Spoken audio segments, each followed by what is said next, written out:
알기 쉬운 경제 완전 정복. 가장 가까이 있는 생활 경제 뉴스. 김은경의 생생경제. 김은경의 생생경제 3부 시작하겠습니다. 앞으로 6주 동안요. 생생경제에서는 화요일마다 YTN 라디오와 안전보건공단이 함께하는 산재 예방을 위한 연속 기획 코너를 마련을 합니다. 이 산업 현장의 재해가 어느 정도 문제가 되는지를 알아보고요. 산재 줄여야겠죠. 이 줄이기 위한 해법도 모색해보는 시간을 가지려고 합니다. 그래서 저희가 간단한 산업재해 퀴즈도 준비를 해봤는데요. 퀴즈 내드리겠습니다. 금요일도 아닌데 퀴즈를 또 내드리게 되네요. 이 반복되는 산재를 줄이기 위해서 무엇보다 사전에 안전시설을 관리를 하거나 또 안전보호구 같은 것들을 철저하게 구비하는 게 필요합니다. 근데 이 안전보호구 가운데에서 높은 곳에서 떨어질 때 머리에 충격이 가해지겠죠. 이걸 완화해주는 아주 중요한 역할을 하는 이것. 머리에 쓰는 이것은 무엇일까요? 이게 오늘의 문제입니다. 보기 드리겠습니다. 1번 베레모, 2번 안전모, 3번 헌팅캡입니다. 보기만 다시 드릴까요? 1번 베레모, 2번 안전모, 3번 헌팅캡입니다. 정답 아시면은요. 짧은 문자 50원, 긴 문자 100원의 정보 이용료가 부과되는 휴대전화 우물정의 0945번으로 정답 보내주시면 됩니다. 오늘 참여해 주신 분께는요. 알칼리수로 건강해지는 네모메이스 한 박스, 또 마지막 안주 숙취해소 캔디 키스립 한 통, 그리고 참 쉬운 중국어 문정아 중국어에서 드리는 10만 원 상당의 온라인 수강권 보내드리겠습니다. 한 발 빠른 경제 뉴스. 한 뼘 깊은 경제 이슈. 경제를 보는 정확한 시각. 김은경의 생생경제. 네, YTN 라디오와 안전보건공단이 함께하는 산재 예방을 위한 연속 기획 코너 오늘 첫 시간입니다.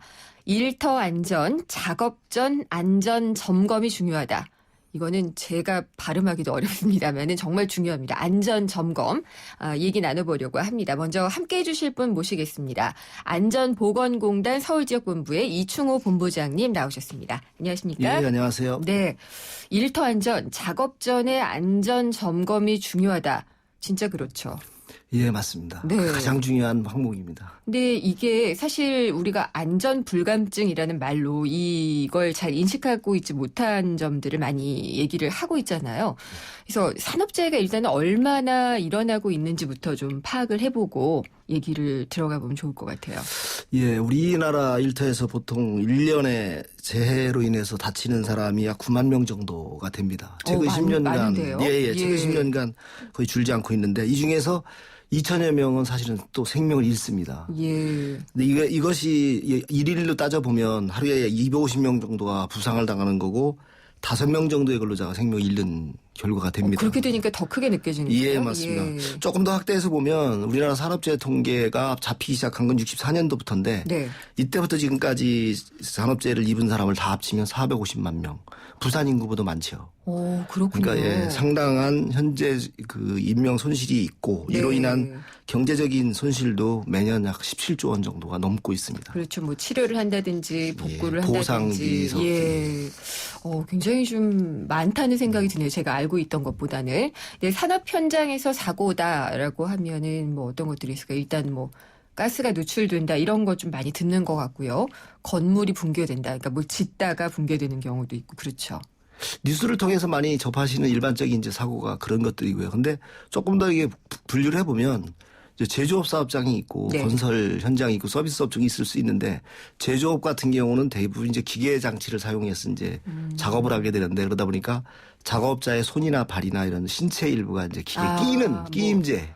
프레스 예전에 이런 그렇죠. 것들 많았죠. 그런 예. 것이 이제 주로 많고 넘어지는 재해가 좀 많고 건설 현장은 좀 양태가 다릅니다. 건설 현장은 대부분이 가설 그 구조물에서 일을 하다 보니까 높은 곳에서 떨어지는 재해가 많이 발생해요. 예. 그렇군요. 뭐 이런 거고 건설 현장 이제 서비스 업종 같은 경우는 대부분 뭐 식당 뭐 이렇게 해서 다양한 서비스 업종이 있는데 그 특성에 맞춰서 재해가 떨어짐 재해가 나기도 하고 화상, 그다음에 넘어짐 재해 이런 것들이 주로 많이 발생을 하죠. 그렇군요. 근데 그 가스 누출 같은 경우에는 사고가 빈발하지는 않아도 이거는 폭발력이 되게 클 것 같아요. 그거를 이제 일반적으로 대형 재해라고 일반적으로 얘기하는데 한 건의 재해로 인해서 많은 사람이 희생되거나 네. 또는 그 사고로 인해서 피해가 큰 경우 이건 이제 대형재해라고 하는데 예를 들면 화학물질 같은 것이 누출돼가 밖으로 나온다. 네. 이런 거. 그다음에 뭐 화재 폭발 사고. 예. 그다음에 여름철에 많이 발생하는데 예를 들면 지하 맨홀 같은데 비어놨다 사람들은 맞아요. 질식 산소결핍이라고 예. 그러죠. 이런 재해 같은 것들이 많이 발생하는데 이런 거의 특징은 이제 대부분 그 피해 규모가 크고 네. 그다음에 이 인명 피해뿐만이 아니라 재산상의 손실이나 환경 피해까지도 네. 오는 이런 특징들을 갖고 있습니다. 알겠습니다. 그러면 여기서 이 시민들이 산업재해에 대해서 어느 정도 인식하고 있는지 저희가 한번 알아봤는데요. 잠깐 시민들의 얘기 들어보겠습니다.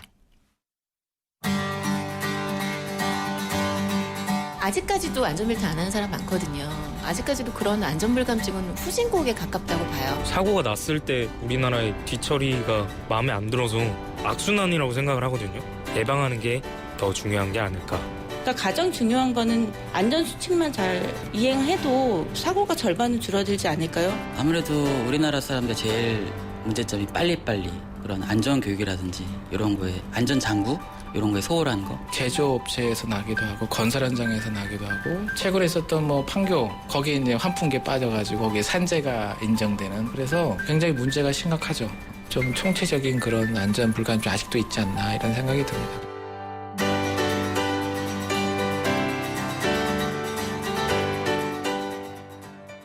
네, 본부장님 시민들의 산업재해에 대한 인식 어떻게 들으셨나요? 그 전문가 수준의 인터뷰인데요. 그렇죠. 예방이 최선이다. 예방이 네, 최선이다. 맞습니다. 예. 조급증에 대한 문제. 네. 이런 부분들이 시민들이 그러니까 결국은 다 알고 계신데 왜 재해가 줄지 않을까. 안타까운 겁니다. 실천에 옮기지 예. 않기 때문인가요? 그러니까 안전만 안 쓰는 경우가 꽤 많아요. 안전모가 안 쓴다라기보다도 예방을 예. 하기 위해서는 뭐 이제 여러 가지 뭐 안전 절차를 지키거나 수칙을 지키거나 이런 건데 이 내용에 보면 안전모를 써야 된다. 안전벨트를 매야 된다. 네. 그다음에 작업 절차를 지켜서 일을 해야 된다. 이런 것들이 나오게 되는데 실질적으로 일을 하는 근로자가 그거를 지키지 않는 경우도 있고 그다음에 실질적으로 그걸 지킬 수 없는 어떤 작업 상황이 될 수도 있고 뭐 이런 것들이 복합적으로 해서 전문 용어로 하면 네. 이제 어떤 그 작업장이 그렇게 불안전한 상태로 있는 것, 예. 불안전 상태, 예. 근로자들이 지키지 않거나 지킬 수 없는 상황에 대해서 하는 것들을 불안전 행동, 요거에 의해서 재해가 나지요. 근데 우리나라 국가 경쟁력은 꽤 높아요. 네. 그래서 밖에 나가면은 이젠 좀 뽐내고 다녀도 될 텐데 산업재해 사고 발생 건수도 굉장히 많고 이렇게 금액도 손실이 많은 거는 어떤 이유일까요?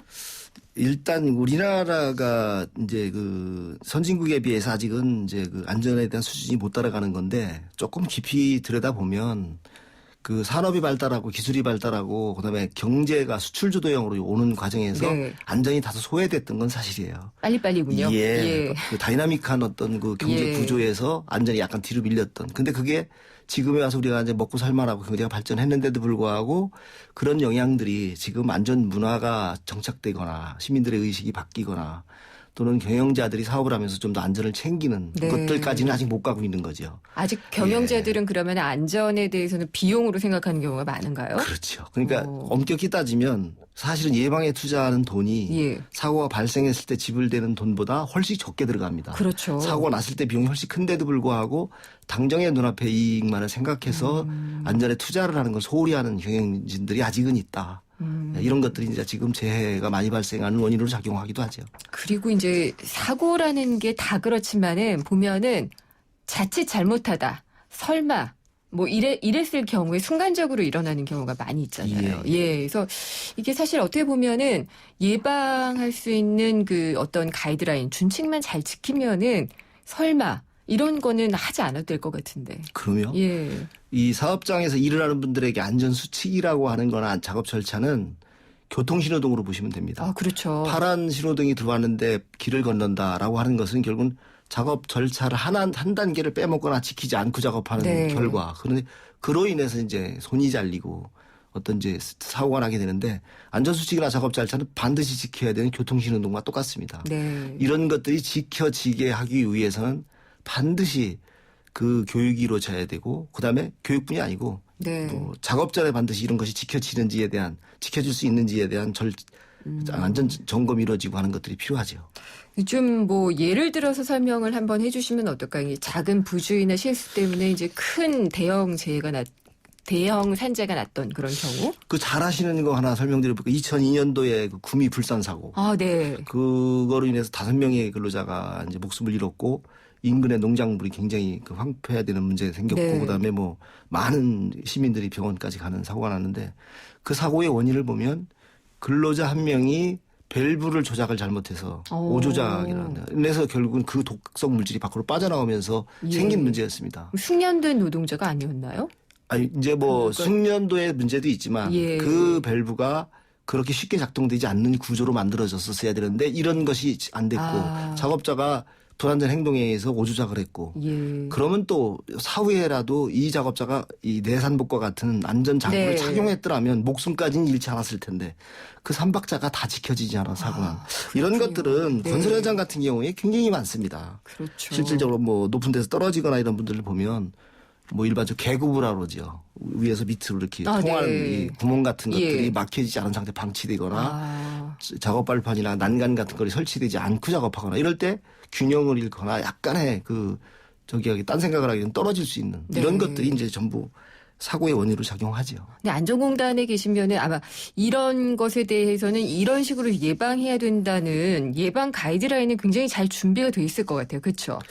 많은데 그게 하나만 이제 현장에서 그렇죠. 안 작업전 지켜진다는? 안전점검이라는 네. 것을 저희들이 굉장히 강하게 지금 이제 전개하게 나가고 있는 사업 중에 하나입니다. 네. 뭐냐면 많은 예방에 대한 기술도 있고 뭐 여러 가지가 있을 수 있습니다만은 작업 전에 네. 반드시 내가 작업할 장소, 기계, 자기 보호구, 복장 또는 뭐 자기가 쓸 장비들을 사전에 점검해서 이상이 있는지 없는지를 보고 작업을 하면 네. 지금 제의 반 이상을 줄일 수 있습니다. 이것만이라도 습관화하자. 예. 작업 전 안전 점검이 습관화되면 네. 당신의 생명을 지킵니다라는 캠페인을 대대적으로 전개를 하고 있습니다. 아, 그러니까 정말 그 습관화하는 게 제일 중요할 것 예, 같아요. 교육 같은 경우도 좀 필요하지 않을까 싶기도 하고 몰라서 못 갖추는 경우도 있잖아요. 맞습니다. 예. 이거 작업전 안전 점검에 관련된 실례를 하나 드려드리면 네. 삼성 본관 건물 가보셨나 모르겠는데 지금 강남으로 옮긴 곳이요? 예, 옮기기 전 건물 옮기기 전 건물도 가보시면 가봤죠. 예. 엘리베이터가 있습니다. 네. 엘리베이터 입구에 딱 서면 네. 발 놓이는 위치 밑에 뭐라고 써 있냐면 엘리베이터 문이 열리면 엘리베이터 바닥을 확인하시고 들어가세요라고 써 아, 있습니다. 네. 이게 왜 그러냐면 예. 엘리베이터가 열렸을 때 그 엘리베이터 카가 올라오지 않은 상태에서 문이 열려서 거기에 떨어져서 죽는 경우가 종종 발생하거든요. 이걸 예방하기 예전에 위해서 많았어요. 이게 바로 이제 작업전 안전 점검의 대표적인 겁니다. 네. 이런 것들을 좀 하는데 아까 말씀하신 대로 저희들이 적극적으로 홍보도 하고 캠페인도 하고 그다음에 교육은 뭐 더 네. 다양한 교육을 통해서 작업전 안전 습관화시키게 노력을 하고 있습니다. 안전해야 하는 이유, 안전을 지켜야 되는 이유는 한마디로 말하신다면은 뭘까요? 당신의 생명을 지키기 위해서 안전을 예. 해야 됩니다라고 저는 합니다. 어디 가면. 알겠습니다. 근데 두 가지로 예. 하나 더 좀 설명드리면 경영자 입장에서 안전을 해야 되는 이유는 비즈니스 성공하기 위해서 하셔야 돼요. 사실 그렇죠. 예. 근데 근로자 입장에서 보면 안전이 남을 위한 게 아니라 자기를 위한 거거든요. 그렇죠. 예. 그 두 가지가 경영주는 이익을 내려면 안전해야 되는 거고 네. 근로자는 자기 목숨 건강해야 이 돈을 벌고 가정을 꾸미니까 자기를 위한 것이다. 이 두 네. 개가 매치되면 안전은 된다라고 저는 생각을 합니다. 이게 참 우리 어려서부터 배웠던 건데 말이에요. 예, 지켜지지 않는 부분들이 많은데 잘 지켜야지 될 것 같다는 생각을 해봅니다. 저희 이어서 계속 안전에 대해서 시리즈로 알아보려고 하는데 오늘 첫 시간 말씀 아주 잘 들었습니다. 감사합니다. 감사합니다. 안전보건공단의 이충호 서울지역본부장님이었습니다. 총서 개고모 외국조 고객님께 정말 감사드립니다. 요즘 제가 대리운전하면서 좌우로 열심히 뛰어다녔더니 살이 그냥 쪽쪽 빠지고 있어요. 좌우로 정렬 2588 살 빠지네 살이 빠져 2588 살 빠지네 2588. 도시를 떠나지 않아도 오롯이 나만의 시간, 나만의 여유를 찾는다. 나는 테라스에 산다. 개통예정 운양역 앞에 오는 한강신도시 대규모 테라스타운 운양역 한신휴 더 테라스 10월 오픈 예정 1800-8169 한신공영. 지금까지 모든 TV들은 자연색을 그대로 재현하고자 고민해왔습니다. 마침내 스스로 빛을 내는 LG 올레드 TV로 우리는 자연색 그대로를 볼 수 있게 되었죠. 차원이 다른 LG 올레드 TV. 네, 생생경제 잠시 후 4부에서는요. 장바구니 생생물가 있고요. 생생로펌 시간 있습니다. 잠시 후 4부에서 뵙겠습니다. 소 잃고 외양간 고친다는 말이 있죠. 이미 잘못된 뒤에는 손을 써도 소용없다는 얘긴데요. 산업 현장의 안전보건도 예외가 아닙니다. 오는 11월부터 산업재해 예방을 위해 지게차 부딪힘 사고 예방 집중활동이 전개됩니다. 지게차의 부딪힘 사고 예방을 위해서는 첫째, 지게차는 정해진 운행 경로로 이동하고 둘째, 운전자는 과속과 과적 금지는 물론 운행 시 시야를 꼭 확보해야 합니다. 그리고 근로자는 반드시 현장에서 안전한지 확인해야 합니다. 사망사고로 이어질 수 있는 지게차 부딪힘 사고, 안전수칙 준수로 예방할 수 있습니다. 이 캠페인은 고용노동부와 안전보건공단이 함께합니다.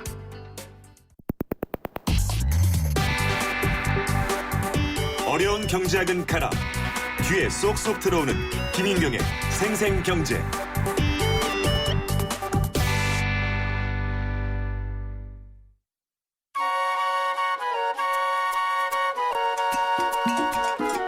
알뜰한 주부의 풍성한 식탁을 위한 시간. 한 주간의 물가 정보를 전해드립니다. 장바구니 생생물가. 네, 한 주간의 생생한 물가 정보를 살펴보는 시간입니다. 장바구니 생생물가, 한국농수산식품유통공사의 김시아 대리가 연결돼 있습니다. 안녕하십니까? 네, 안녕하세요. 김시아입니다. 네, 목소리도 상큼하시고 저희 PD가 아주 이 시그널 음악도 잘 잡았죠? 네, 바뀐 시그널이 훨씬 좋더라고요. 예, 그래서 굉장히 생생하게 물가를 알아볼 수 있는 시간인 것 같은데 네. 아직 이 멘트에는 날이 쌀쌀해졌다라고 되어 있는데 덥긴 하더라고요. 근데 어쨌든 이게 환절기에는 잘 먹어야 되잖아요. 그렇죠. 예, 이번 주에 농수산물 가격 동향은 어떤지 궁금하네요. 네, 저는 왜 춥다고 느꼈는지 모르겠습니다. 아, 그래요? 그래서, 네, 이럴 때일수록 좀 영양소 골고루 섭취하셔야 되잖아요. 네. 네, 그래서 알아본 농수산물 물가는요, 이번 주 갈치 가격은 약간 상승세에 있습니다. 네. 서해 남부 해역에서 어장이 형성되었지만요, 상품성 좋은 물량은 그다지 많지가 않아서 가격이 오름세이고요. 따뜻하게 간식으로 좋은 감자의 경우에도 강원산 고랭지 재배분의 출하 작업이 마무리 단계에 접어들면서 물량 감소로 오름세에 있습니다. 네. 그래도 반가운 소식은 한우 등심이 가격에 큰 변화가 없습니다. 아, 오르지 않았다는 거죠? 예, 그렇습니다. 예. 사육 마리수가 전년 동기 대비 6만 7천 마리 정도 감소해서 공급량은 줄었지만 수요가 많지 않아서 가격이 보합세입니다. 또 견과류의 대표 주자인 땅콩의 경우에는요, 가격이 하락세인데요. 서산이나 고창 등의 중남부 지방에서 해품 출하가 본격화됨에 따라서 공급 물량 증가로 가격이 내림세입니다. 네, 땅콩 좀 사둬도 되겠네요. 네. 이번 주 대형 유통업체에서는 어떤 품목들이 좀 주목이 되나요? 네, 이번 주 대형 유통업체에서는요, 축산과 수산 품목들의 할인 행사가 두드러집니다. 이마트에서는 한우, 돼지, 그리고 닭, 불고기의 가격이 각각 20%, 30%, 50%씩 할인 행사에 들어갔고요. 네. 수산 쪽에서는 활 랍스터를 한 마리에 9,900원에 행사 중입니다. 네. 네, 또 롯데마트에서는 계란을 반값에 판매 중인데요. 30개에 3,900원 정도. 라는 반값 정도의 가격에 구매할 수 있습니다. 진짜 반값이네요. 그렇죠. 예. 네, 또 봉지굴은 150g에 2,280원, 새우는 100g에 2,180원 정도의 할인 행사 중이고요. 홈플러스에서는 생닭 3마리를 10,000원에, 그리고 갈치 1마리를 7,800원에 행사 중입니다. 오늘 장 좀 봐야 될 것 같습니다. 장 보러 가실 거예요, 오늘? 네, 그럴 예정이에요. 수산물들이 좀 싼 것 같네요, 보니까. 그렇습니다. 네. 이번 주에는 또 어떤 제철 먹을거리를 소개를 해주실 건가요? 네, 이번 주 제철 먹을거리는요, 제가 아주 좋아하는 음식입니다. 뭔가요? 바로 연근입니다. 오. 네, 연근은 피로회복과 불면, 그리고 기침에 좋은 겨울 제철 음식으로 잘 알려져 있는데요. 잠깐 연근에 관련된 옛날 얘기를 좀 들려드릴게요. 네. 네, 조선시대 때 율곡이 선생이 어머니 신사임당을 여의고 오랫동안 시리에 빠져 있다가 몸이 많이 상하게 되었다고 하는데요. 네. 그때 연근죽을 먹고 건강을 회복했다고 합니다. 이런 얘기가 있어요. 네, 그렇습니다. 네. 그리고 동의보감에도 연뿌리가 뭉친 피를 흩트리는 성질이 있음을 기록하고 있고요. 그래서 실제로 연근은 여러 가지 출혈을 멈추는 지혈작용과 토혈을 먹게 하는 기능이 있습니다. 또 생연근은 토하거나 설사를 한 뒤에 허에서 나는 갈증을 멎게 해주고요. 또 쪄서 먹게 되면 오장을 보호하는 역할을 잘 해준다고 합니다. 쪄서요? 예. 네, 저는 이제 그렇습니다. 조림으로 많이 먹는데 네. 이 조림을 많이 먹었던 이유가 진짜 이 지혈 때문이었어요. 코피가 많이 나서 예, 이거를 억지로 그러셨구나. 먹어야 됐던 네네네. 그런 기억이 있네요. 몸에 좋은 거군요. 네, 네. 그렇습니다. 근데 좋은 연근을 잘 골라야 되잖아요. 네, 그래서 좋은 연근을 고르시기 위해서는요, 일단 모양이 길고 굵은 것이 좋고요. 잘랐을 때는 속이 희고 부드러운 것을 고르시면 되겠습니다. 손질을 하실 때는 소금이나 식초를 넣은 물에 잠깐 담가서 떫은 맛을 제거하면 조리하기 편하실 것 같고요. 네. 이미 껍질을 벗기셨다면 쉽게 변색이 되기 때문에 역시 식초물에 잠깐 담근 후에 냉장 보관하시면 잘 보관하실 수 있습니다. 현재 연근은 소매가 100g 기준 약 700원에서 800원 사이에 가격이 형성되어 있습니다. 그렇군요. 네. 근데 연근이 저는 좋아하는데 아이는 참 안 좋아하던데. 그렇죠. 아이들은. 조리법을 좀 개발해봐야 될 것 같은데. 네네. 또 이게 얼핏 들었는데 요즘 음식의 색깔 가지고 구별을 많이 하잖아요. 네. 퍼플 푸드, 보라색 음식들인가요? 네, 그렇습니다. 예. 이름에서 나타내주다시피 퍼플푸드는 시력과 고혈압에 좋은 청자색 식품을 지칭하는 말이고요. 네. 대표적인 퍼플푸드로는 가지, 블루베리, 적양배추, 그리고 포도가 있습니다. 모두 청자색이나 보라색 빛을 띠고 있는 식품들이죠. 가지의 경우에는 안토시아닌이 풍부하게 함유되어 있어서 혈중 중성지방을 감소시키고요. 네. 몸에 좋은 콜레스테롤 양을 높여줘서 대사증후군의 위험을 낮추는 역할을 해줍니다. 또 건강식품으로 잘 알려진 블루베리의 경우에도 핵심 성분 중에 하나인 루테인이 네. 눈 건강에 굉장히 좋은 것으로 유명한데요. 또 비타민 C와 E 등 천연 항산화 성분이 다량 함유되어 있어서 지방 감소에도 감초 역할을 하고 있습니다. 그래요? 네. 양배추나 포도는 어떤가요? 또 요즘 양배추가 한때 TV에서 큰 인기를 끌었잖아요. 적양배추 역시 항암 효과가 뛰어나서 암세포 증식을 막아주고 세포의 염증 반응을 줄여주는 역할을 하고요. 포도는 이미 잘 알고 계시겠지만 칼슘, 칼륨, 철분, 비타민 E 등이 풍부해서 피로를 풀어주고 활력을 증진시켜주는 역할을 합니다. 네. 제가 좋아하는 코너임이 틀림이 없습니다. 저는 이제 식품에 뭐가 들어서 뭐에 좋다 이런 거 되게 좋아하거든요. 네. 가지는 안토시아닌, 네네. 블루베리는 루테인이 들어있군요. 그렇습니다. 이제 2015년 얼마 남지 않았는데 이 가을 정말 얼마 안 남았잖아요. 네. 축제 정보 좀 알 수 있을까요? 그렇습니다. 또 준비를 해왔는데요. 네. 이번 가을에도 축제가 굉장히 풍성합니다. 이제 경기도, 경상도, 충청도 등지에서 다양하게 열리고 있는데요. 몇 가지만 소개를 좀 해드리자면 대표적으로 문경에서는 사과축제가 열립니다. 네. 10월 9일부터 진행을 되고 있는 이 사과축제는 이번 주 일요일 25일까지 문경세제 도립공원에서 열리고 있고요. 또 충북 보은군에서는 대추축제가 같은 날까지 진행 중입니다. 또 충주에서는 10월 31일부터 11월 1일까지 농산물 한마당 축제가 진행될 예정입니다. 사과로 또 유명한 청송에서도요. 11월 6일부터 9일까지 사과축제가 청송 사과공원에서 열릴 예정이고요. 네. 또 수도권 지역 중에서는 경기도 파주시에서 장단콩 축제가 11월 20일부터 22일까지 약 3일간 개최될 예정입니다. 장단콩이 뭐예요? 저도 잘 모르겠는데요. 네. 콩의 일부 성분이 아닐까 네네. 싶습니다. 예, 그렇군요. 또 이번에 열리는 각 행사에서는요, 개막식과 개막 축하 공연뿐만 아니라 농특산물 판매 행사도 열리고요. 전시 홍보관을 비롯해서 체험학습관과 시식 행사까지 다채롭게 준비가 되고 있으니까요. 자세한 내용은 각 지역별 홈페이지 참조해 보시고 가을축제 즐겨보시면 어떨까 합니다. 네, 잘 들었습니다. 감사합니다. 네, 감사합니다. 한국농수산식품유통공사의 김시아 대리였습니다. 모르면 당하는 경제 법률 생생로펌.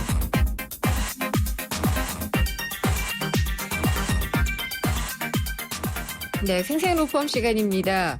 최근에 정말 충격적이었죠. 고양이를 위해서 따뜻한 집을 만들어주던 55살 되는 중년 여성이 아파트 옥상에서 떨어진 벽돌에 머리를 맞아서 숨졌죠.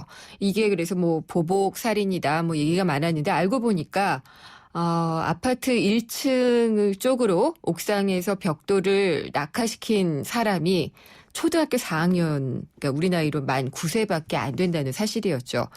지금 돌아가신 피해자분은 남편과 딸이 있다는 것으로 알려져 있는데 유족들의 경우에는 지금 어떤 민사상 또 형사상의 조치를 취할 수 있을지를 한번 알아보도록 하겠습니다.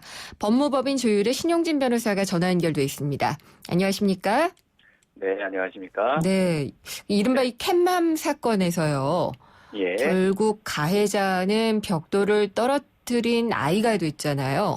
네, 그렇죠. 형사상으로는 어떤 처벌을 받게 되나요? 우리나라 형법상 14세 미만의 미성년자인 경우에는요, 설사 범죄를 저지른다고 하더라도 모두 그 무죄 판결을 받게 됩니다. 아, 그래서 이제 이러한 그 비합리적인 면을 좀 고치기 위해서요. 예. 소년법에서는 10세 이상 14세 미만인 자에 대해서도 만약에 법에 저촉되어 있는 행위를 했을 경우에는 보호 처분이라는 그러한 그 이름 하에 네. 실질적으로 이제 그 비행을 바로잡을 수 있는 각종 처분을 하고 있죠. 그러면은 이번에 그 만 9세의 이 아이도 네. 그 소년법에 의거해서 그렇게 되나요? 그렇지 않습니다. 조금 전에 말씀드렸듯이 그 촉법 소년이라고 일컫는 네. 10세 이상에도 해당되지 않기 때문에요. 아, 네. 이 소년은 아무런 처분을 내릴 수가 없습니다. 그렇군요. 뭔가 잘못을 예. 하기는 했는데 너무 어리기도 어리고요. 네, 그렇습니다. 네. 근데 그러면은 만 10세가 넘어가게 되면은 이번에 공범이라고 얘기를 해도 될지 모르겠지만 하여튼 예. 같이 있었던 아이들은 나이가 좀 더 네. 있던데 그러면은 형사적 처분을 어떻게 받게 되죠? 예, 만 10세가 넘은 그 또래 친구가 있었다라고 알려져 있는데요. 네.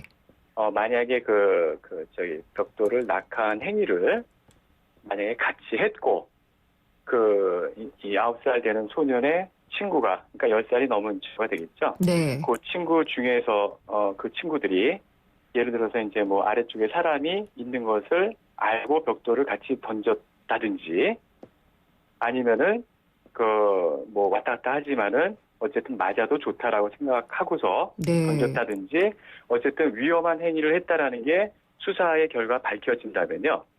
그 학생들에 관해서는 아까 말씀드렸던 보호 처분을 내릴 수가 있고요. 네. 만약에 그게 사실로 뭐 일부러 그랬다, 고의로 그랬다라는 점까지 밝혀진다면은 뭐 소년원의 송치가 될 것으로 보이고요. 네. 뭐 그 정도는 아니라고 밝혀진다면 그냥 부모한테 감호를 아마 위탁하는 형태로 이루어질 것 같습니다. 그렇군요. 만 10세라고 하더라도 그렇게 큰 아이들이 아니라서 오히려 소년원 같은 데 가면은 네네. 더 아이도 불안해하고 그러지 않을까 이런 생각도 들긴 하네요. 네, 네. 장단점이 있을 수 있겠죠. 예. 근데 유족이 있는 것 같은데 손해배상 청구가 가능하잖아요. 네네. 누구한테 청구를 해야 되나요? 이 경우에는 이제 아까 말씀드린 거는 이제 형사상 어떤 책임 능력을 간단히 말씀드린 거고요. 네. 유족분들께서 손해배상을 청구한다는 거는 이제 민사적인 청구를 하는 것이 되기 때문에요. 이러할 경우에는 민사상 책임 능력 문제로 넘어가게 됩니다. 네. 근데 우리나라 대법원 판례에 의할 때는요, 좀 비슷하긴 합니다. 형사 미성년자와 비슷한데요. 만 13세, 14세까지는 책임 능력 자체가 없다고 보고 있습니다.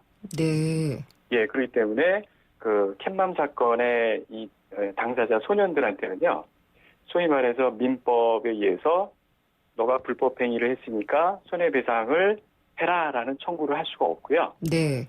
그 대신에 부모한테 할 수 있도록 규정하고 있습니다. 아니 근데 만 13세, 14세가 넘어가면은 책임질 수 있나요? 이건 현실적이지는 않은 법이 아닌가. 네, 맞습니다. 예, 네, 라는 맞습니다. 생각도 드는데. 13세, 14세가 넘으면은 청구를 할 책임 능력이 있다고 보기 때문에요. 예. 청구를 할 수가 있는데 청구를 하더라도 자력이 없는 경우가 많습니다. 네? 자력. 재력이 없죠. 예, 없죠. 네, 그러니까 만 대개는. 14세에서 만 20세 네. 전까지는 미성년자이지만 책임 능력이 있다라고 보고 청구는 가능한데요. 네. 막상 판결을 소년을 상대로 해서 받아도 자력이 없기 때문에, 재산이 없기 때문에요. 강제 집행이 될 수 없다라는 그러한 단점이 있죠. 네. 그래서 그러한 경우에도 부모한테 책임을 물을 수 있다라는 판례가 나오긴 했습니다. 이 사안과는 상관은 없습니다만은. 그리고 이번 같은 경우엔 진짜 목숨을 잃었기 때문에 이건 어떻게라도 예. 돈으로 보상하기는 어려운 문제기는 해요. 그렇습니다. 근데 그래도 아이가 그랬다라는 점도 있고 그렇기 때문에 가해자 측에서 손해배상을 할 때 조금 자신들에게 유리하게 말할 수 있는 부분은 어떤 게 있을까라는 게 좀 궁금하기도 하네요. 입니다. 일단 오늘 이제 말씀드리고자 했던 거는 이제 피해자 쪽에서 예. 너무나도 언제 억울하다라고 알려져 있기 때문에 피해자 쪽에서의 피해자의 관점에서 이제 손해배상 청구하는 부분을 말씀드리고자 한 것인데요. 네. 그 가해자의 부모도 이런 얘기를 할 수 있을 것 같아요. 아이가 벽돌을 던질 때 아래쪽에 완전히 사람이 없었던 거를 확인하고 던졌기 때문에 그 실수조차 없었다. 혹은 나무 같은 거에 가려서 사람이 있었던 것이 보이지 않았기 때문에 네. 어떻게 아이들의 실수를 인정할 수 있겠느냐.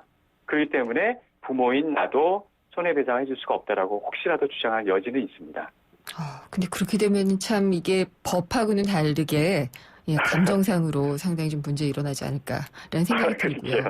근데 이게 네. 유족들이 주장할 수 있는 내용은 지금 어떤 것이고 손해배상 청구가 인정될 수는 있을까요? 그러게요. 여기에 대해서는 이제 저희들도 이제 감론을 봐 예. 의견들이 상당히 많았었습니다. 지금도 그런 상태인데요. 일단 일반적이고 평균적인 의견들을 좀 종합해서 말씀을 드리면요. 설사 이제 아래쪽에 사람이 보이지 않았던 상태에서 던졌다고 하더라도요. 네. 벽돌을 던진 장소가 사람들이 아주 빈번히 통행하는 아파트 현관 쪽이죠. 그 화단 있는 쪽이 네네. 화단이요. 예. 그 다음에 벽돌이 하강하는 동안 그 화단 쪽에 사람이 꽃을 심거나 나무를 갖고 위해서 충분히 왔다 갔다 할 수 있는 장소라는 점은 인식할 수가 있고요. 네, 그렇죠. 그 다음에 딴 걸 떠나서 벽돌이 너무 무겁습니다. 그래서 이게 만약에 높은 곳에서 떨어뜨렸을 경우에는 굉장한 파괴력을 갈 수가 있죠. 예. 이러한 사실들은 아이들도 충분히 알 수 있는 사정이고요. 그 다음에 아이들은 자꾸 이제 낙하 실험을 했다라고 이제 얘기를 하고 있는데요. 네. 설사 그 말을 받아들인다 하더라도 그 정도의 무게가 있는 벽돌을 높은 곳에서 떨어뜨렸다라면은 가속도가 붙는다. 네. 그리고 가속도가 붙었을 때 무게나 파괴력이 굉장히 커진다라는 것을 배웠다라는 것을 자기가 자백하고 있는 거라고 보이고요. 네. 그 다음에 이제 낙하 실험을 가벼운 물체가 아니라 벽돌로 한다는 발상 자체가 네. 아이들한테는 좀 표현이 그렇습니다. 좀 순수치 못할 수가 있고요. 알겠습니다. 그 다음에 좀 굉장히 위험성이 있죠. 예. 네. 오늘 시간이 그래서 여기까지밖에 못 들을 것 네네, 같습니다. 그렇습니다. 네, 감사합니다. 예. 감사합니다. 법무법인 조율의 신용진 변호사였습니다. 하나와 외환이 하나가 되어 대한민국 1등은행이 되었습니다. 이제 대한민국과 하나가 되어 세계 인류은행이 되겠습니다. 대한민국 금융 만세. 세계적인 대한민국 1등은행 KEB 하나은행. 안녕하세요. 유플러스 모델 보아입니다. 최신 영화 미드부터 인터넷 강의와 맛집까지 보고 싶은 비디오를 검색하면 카테고리별로 보기 쉽게 정리해주는 국내 최초 LTE 비디오 포털. 이제 보고 싶은 비디오 마음껏 즐기세요.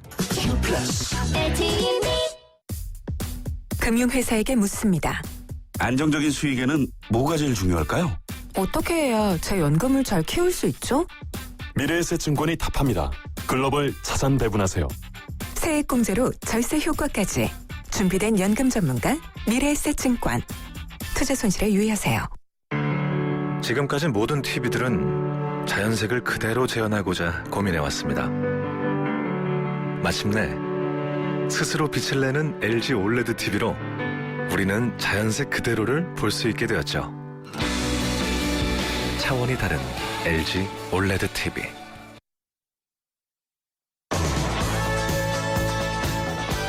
김윤경의 생생경제 4부 포스코 그리고 마지막 한 줄 숙취해소 캔디 키스립과 함께했습니다.